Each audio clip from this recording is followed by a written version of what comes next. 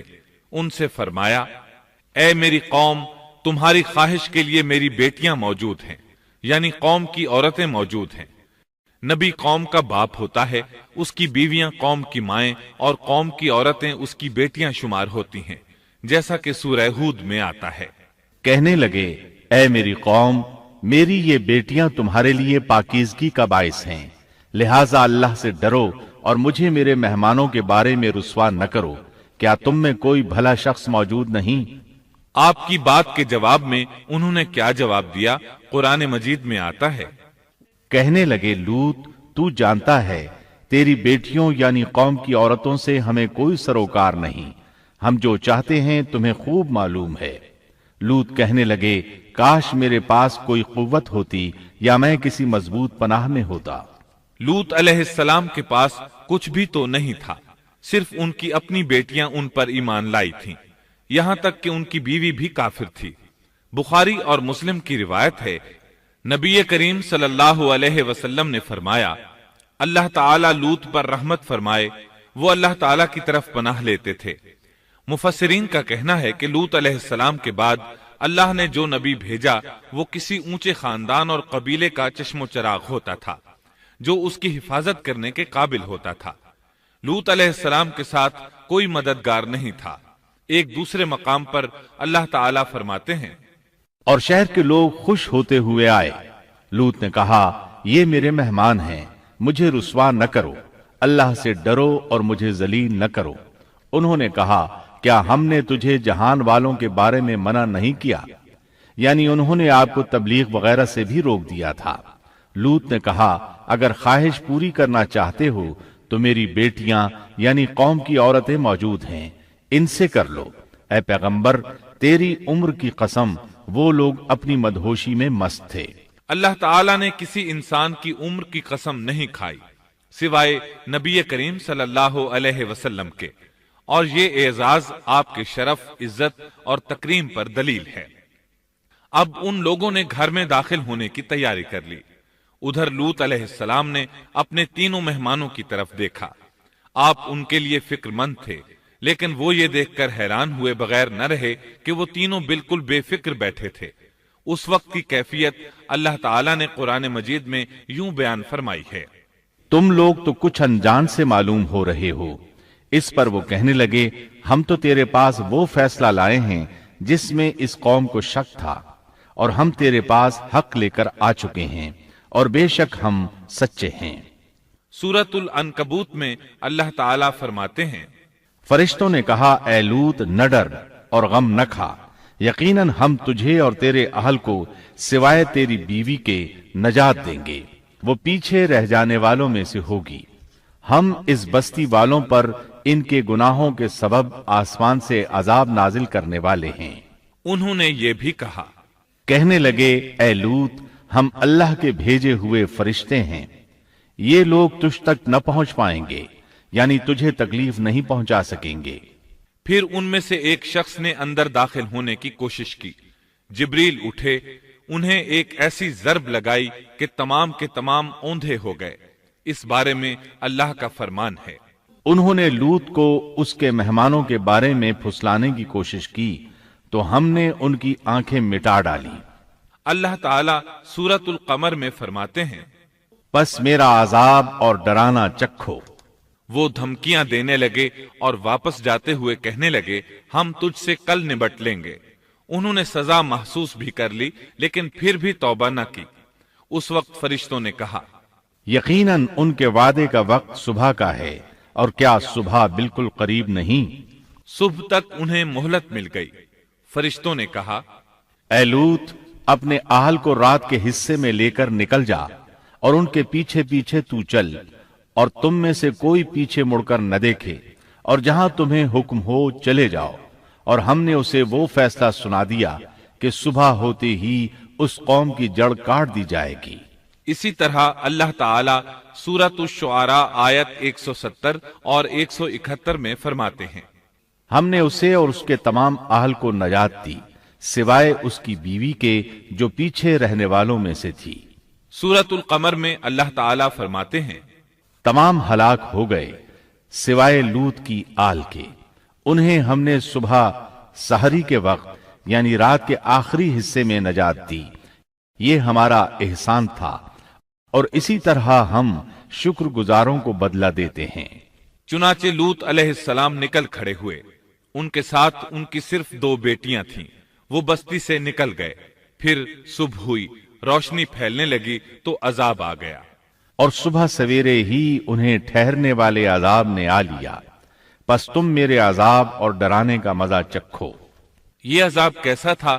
جبریل علیہ السلام آئے، اپنا پر زمین کے نیچے داخل کیا، اس مکمل بستی کو اکھیڑا اور آسمان کی طرف اٹھا کر لے گئے۔ کہا جاتا ہے کہ فرشتوں نے اس بستی کے مرغوں کی اذان اور کتوں کے بھونکنے کی آوازیں سنی، اور لوگوں نے فرشتوں کی تسبیح سن لی۔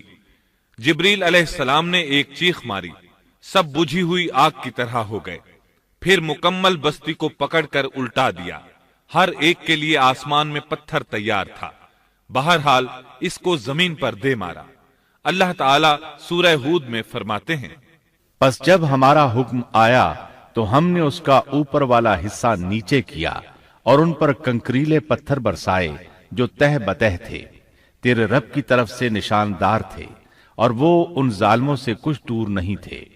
سورۃ الحجر میں اللہ فرماتے ہیں، روشنی ہوتے ہی انہیں بڑے زور کی چیخ نے پکڑ لیا، پھر ہم نے اس کا بلند حصہ نیچے کیا اور ان پر کنکر والے پتھر برسائے۔ سورۃ الشعراء میں اللہ فرماتے ہیں، اور ہم نے ان پر ایک خاص قسم کا می برسایا، پس بہت ہی برا می تھا جو ڈرائے گئے ہوئے لوگوں پر برسا۔ یہ ماجرا بھی سراسر عبرت ہے، ان میں سے بھی اکثر مسلمان نہ تھے۔ بے شک تیرا پروردگار وہی ہے غلبے والا، مہربانی والا۔ سورۃ النجم میں اللہ فرماتے ہیں، اور اس نے الٹائی ہوئی بستیاں گرا دی، پھر ان کو اس چیز سے ڈھانپا جس سے بھی ڈھانپا، مطلب یہ کہ ان پر پتھروں کی بارش برسائی۔ پس تم اپنے رب کی کون کون سی نعمتوں میں جھگڑو گے؟ یہ شخص بھی پہلے ڈرانے والوں کی طرح ایک ڈرانے والا ہے۔ اس طرح یہ بستی سدوم باہر مردار کے علاقے میں تہس نہس ہو گئی، اور اس کے آثار و نشانات قیامت تک کے لیے چھوڑ دیے گئے ہیں۔ ان نشانات کو اسی لیے باقی چھوڑا گیا ہے کہ سارا جہان ان کو دیکھ کر عبرت پکڑے، فحاشیوں سے باز آ جائے، خاص طور پر سب سے بڑی فحاشی جو قوم لوط کا عمل تھا، اس سے باز آ جائیں۔ سیدنا لوط علیہ السلام کے اس قصے میں قرآن حکیم اور احادیث نبوی سے یہ بات ثابت ہوتی ہے کہ سیدنا لوط علیہ السلام جس قوم کی طرف مبعوث کیے گئے تھے وہ قوم اخلاق کے اعتبار سے بالکل ختم ہو چکی تھی، اور اب اس کی اصلاح ناممکن ہو چکی تھی۔ اس قوم نے اپنے جرم کو جرم بھی نہیں سمجھا تھا، عام مقامات پر اعلانیہ بے حیائی کرنا ان کا مشغلہ تھا۔ یہ ایسا عمل تھا جس کی ماضی میں کوئی نظیر نہیں ملتی۔ مردوں کا مردوں سے اختلاط اور عورتوں کا عورتوں سے، یہ ایسا فعل تھا جو جنگل کے وحشی جانور بھی نہیں کرتے۔ یہی وجہ تھی کہ یہ قوم اپنے میں سے کچھ نیک لوگوں کو بھی برداشت نہیں کرتی تھی، وہ انہیں نیکی اور شرافت کی دعوت دیتے تھے، اسی لیے وہ ان کے سخت مخالف ہو گئے تھے۔ قرآن کریم نے اس قوم کے 3 بڑے جرائم کا ذکر کیا ہے، یہ کہ تم مردوں سے بدفعلی کرتے ہو، مسافروں کو لوٹ لیتے ہو، عام مجلسوں میں اعلانیہ فحاشی کرتے ہو۔ ان 3 گناہوں میں سے سب سے پہلا گناہ بدترین گناہ تھا۔ یہ گناہ اس قوم سے پہلے کسی نے نہیں کیا تھا، گویا وہ اس گناہ کو ایجاد کرنے والے تھے، اور یہ گناہ زنا سے بھی زیادہ شدید ہے۔ قرآن کریم اور احادیث کی روح سے اغلام بازی ایک بدترین گناہ ہے۔ احادیث میں اس گناہ کی مختلف سزائیں آئی ہیں۔ ایک روایت میں ہے کہ فاعل اور مفعول دونوں کو قتل کر دو۔ بستی سدوم عذاب کے نزول سے قبل کن حالات سے دوچار تھی، سورۃ الزاریات آیت 35 اور 36 میں یوں بیان ہوا ہے، پھر ہم نے ان سب لوگوں کو نکال لیا جو اس بستی میں مومن تھے، یعنی لوط علیہ السلام اور ان پر ایمان لانے والے، سو ہم نے اس بستی میں سوائے ایک گھر کے مسلمانوں کا کوئی گھر نہ پایا۔ اس کا مطلب ہے وہاں صرف سیدنا لوط علیہ السلام اور ان کا گھرانہ مسلمان تھا، باقی سب گھر کافروں کے تھے۔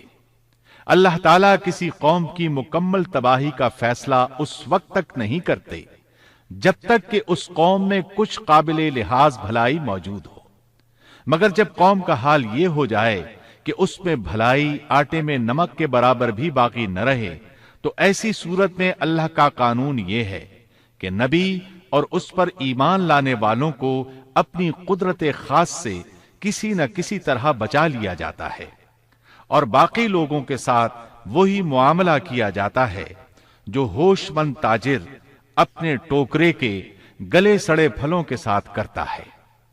اچھے پھل ان میں سے نکال لیتا ہے اور سڑے ہوئے باہر پھینک دیتا ہے۔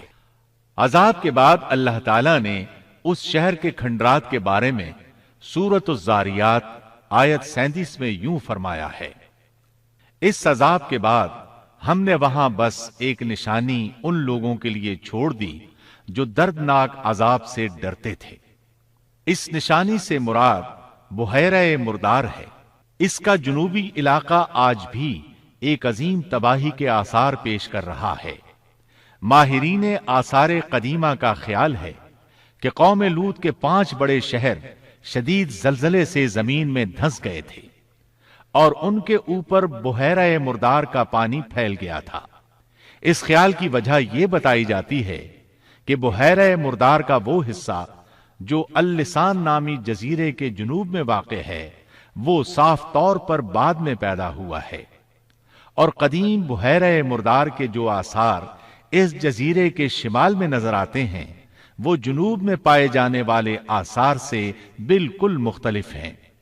ماہرین آثار قدیمہ نے اس سے یہ بات اخذ کی ہے کہ جنوب کا حصہ پہلے اس بحیرہ کی سطح سے بلند تھا، بعد میں زلزلے سے دھنس کر زمین کے نیچے چلا گیا۔